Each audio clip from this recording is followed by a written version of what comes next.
টপিকের হচ্ছে আমাদের first topic, that is paper 1.1 meaning scope and development of anthropology. এই টপিকটা আজকে আমরা স্টাডি করব।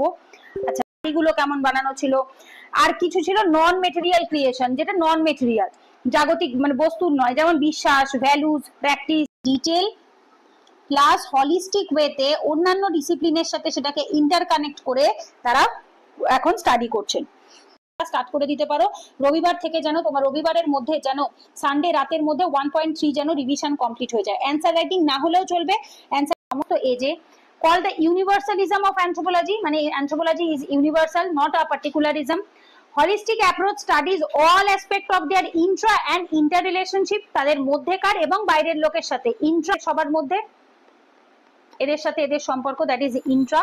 আর ইন্টার মানে হচ্ছে এর সাথে এর সম্পর্ক, that is called interrelationship. Time in anthropology mean the evolution of man, and space মানে হচ্ছে variation of a particular moment of time.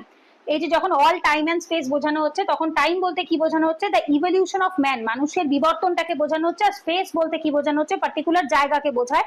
Variation of a particular moment of time, মানে একই মোমেন্টে, লাইক ধরো এখন 2025 সাল চলছে, সো 2025 সালে ইন্ডিয়াতে একরকম সিচুয়েশন, ইউএসএ তে একরকম সিচুয়েশন, চায়নাতে একরকম সিচুয়েশন, এইটাকে আমরা স্পেস দিয়ে বোঝাবো। আর যদি আমি 2020 সাথে 2025 কে কম্পেয়ার করি, 2025 এর সাথে 2030 কে কম্পেয়ার করি, তখন সেইটাকে আমরা বলে থাকবো টাইম। বোঝা গেছে?